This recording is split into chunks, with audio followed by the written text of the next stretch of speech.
Hello friends, welcome back to my YouTube channel Sangeeta dot Rinku ji में आप सभी का फिर से एक बार स्वागत है। और आज मैं फिर से आप सभी के बीच एक नई और सच्ची घटना के साथ हाजिर हूँ। तो फ्रेंड्स, आज की कहानी शुरू करें उससे पहले अगर आप हमारे चैनल पर नए तो प्लीज़ हमारे चैनल को सब्सक्राइब कर दीजिए और वीडियो पसंद आए तो लाइक कमेंट जरूर कीजिएगा। तो फ्रेंड्स, आज की कहानी शुरू होती है बिहार के वैशाली ज़िला से, जहाँ की एक पूजा कुमारी नाम की लड़की रहती है, जिसका शादी नीतीश कुमार गिरी के साथ कर दिया जाता है। 12 साल जैसे ही बीतता है शादी को, उन दोनों में अनबन होना शुरू हो जाता है। और इन 12 साल के बीच पूजा और नीतीश कुमार को 2 बच्चे भी रहते हैं, लेकिन इन दोनों के बीच पता नहीं किस बात को लेकर अनबन होना शुरू हो जाता है। पूजा का गांव जो है वह उसका ससुराल पटोरी समस्तीपुर के मेनसिंहपुर में समस्तीपुर डिस्ट्रिक्ट के अंदर पड़ता है। इसका ससुराल पटोरी सिंहपुर के समस्तीपुर डिस्ट्रिक्ट में पड़ता है। और यह पूजा अपने ससुराल से दिल्ली अपने मायके अपनी मम्मी के पास अपने भाई की शादी में जाती है और अपने पति को भी साथ लेकर जाती है। वहाँ जाने के बाद पति देखता है कि पूजा की माँ जो है दिल्ली में एक ही किराए के कमरे पर रहती है और उनका वहाँ उसकी सास के अलावा और कोई भी नहीं रहता है। पूजा और उसके पति में 2 बच्चों के बाद से ही अनबन होना शुरू हो जाता है, जबकि 12 साल इन लोगों की शादी को हो गया रहता है, लेकिन इन दोनों में अभी तक कोई भी प्यार वाली भावना नहीं थी। और 2 बच्चे होने के बाद भी यह दोनों आपस में काफ़ी ज़्यादा लड़ते और झगड़ते थे।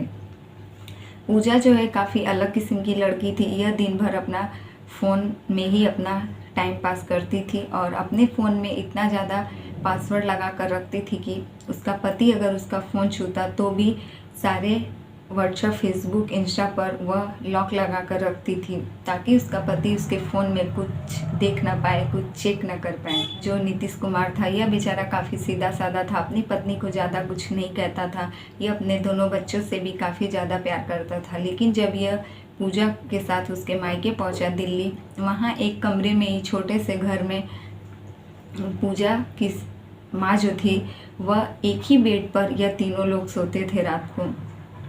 इस कंडीशन में कोई एक दिन नहीं गुजार सकता जिस कंडीशन में नीतीश कुमार 2 महीना अपनी सास और अपनी पत्नी के साथ गुजार कर आया। उसकी मजबूरी थी, दिल्ली में एक ही कमरा था, वह कुछ कर भी नहीं सकता, कहीं जा भी नहीं सकता। लेकिन पूजा अपने पति से नफरत करती थी, इसलिए वह एक साइड सोती थी और बीच में पूजा की माँ सोती थी और दूसरे साइड उसका पति सोता था। उसका पति पूजा को कहता था कि तुम इधर आ जाओ और सास एक साइड सो जाए, एक साइड वह। लेकिन उसकी पत्नी नहीं मानती थी। वह कहती थी कि नहीं, मुझे उसके साथ नहीं सोना है। और उसकी सास भी, पूजा की माँ भी कितनी बार कहती थी कि तुम दोनों एक साथ सो जाओ और मैं साइड में। लेकिन पूजा जो है अपनी जिद के आगे किसी की बात नहीं मानती थी और वह अपनी माँ को बीच में लेकर सोती थी और उसका पति उसकी माँ के साइड और एक साइड पूजा। एक ही बेड पर बीच में लड़की की माँ और दोनों साइड पति पत्नी सोते थे। यही सब सिलसिला काफ़ी 2 महीने तक चलता रहा और यह बेचारा मजबूरी में इसे काफ़ी ज़्यादा शर्म आता था, क्योंकि यह गांव का सीधा साधा लड़का था और वहाँ मजबूरी में किसी तरह रात गुजारने के लिए यह बेचारा कुछ बोलता नहीं था और मजबूरी में एक ही बेड पर अपनी पत्नी और अपनी सास के साथ किसी तरीके से रात गुजारता था।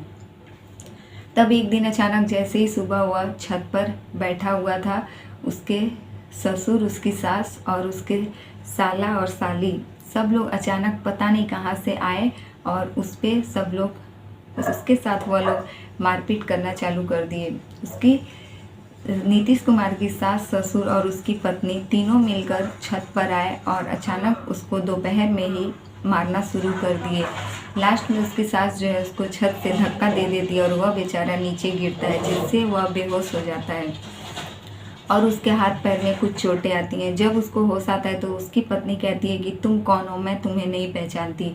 इन सब के बाद उसे धक्के देकर काफ़ी ज़्यादा मारपीट करके उसके साथ उसको घर से वह लोग बाहर निकाल देते हैं। पूजा और उसके माता पिता मिलकर उसका पति बेचारा अपने बच्चों के साथ अपने घर वापस गांव चला आता है और वह प्रशासन से अभी यही मांग कर रहा है कि मुझे इतनी ज़्यादा चोटें आई हैं, अगर किसी लड़की के साथ यह सब होता तो उसे न्याय चाहिए, तो मुझे भी न्याय चाहिए।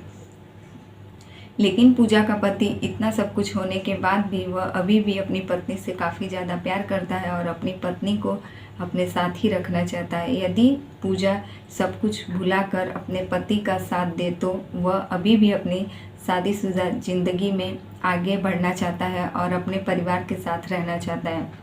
लेकिन पूजा अलग किस्म की लड़की है, वह अब अपने पति की तरफ नहीं जाना चाहती है। वह अपने पति और अपने बच्चों को छोड़ना चाहती है। यह सब वह किस लिए कर रही है? अपनी माँ के दबाव में।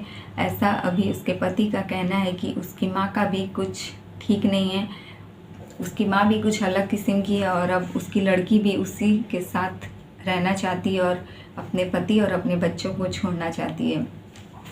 तो फ्रेंड्स, आप देख सकते हैं हमारे समाज में अभी भी क्या क्या घटनाएं घट रही हैं।